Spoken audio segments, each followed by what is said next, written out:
Pumati ka naman sa Madlang People. What's up, Madlang People? Welcome back, Let's go. Yes, welcome back, Mika. Thank you so much po. Magandang hapon po.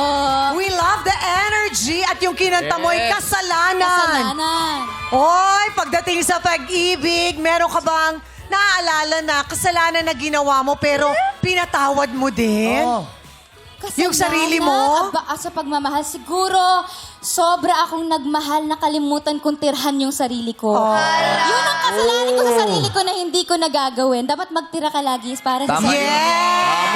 Nakitira para sa sarili. Self-love. Yes. Ikaw ba ang sumulat ng awiting yan? Hindi po. Actually, nandito po yung mga writers. Si Wow! Jeremy. Si Yuso, tsaka si Ichiro.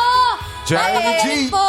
Tatlong composer dito. Opo. At sabi Galing. nila, habang sinusulat daw nila yung kanta, ako daw yung iniisip nila.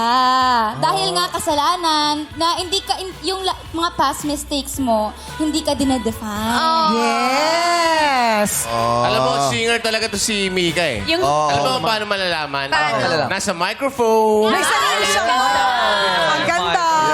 Kasi hindi ko pa ito na di ba nag-change,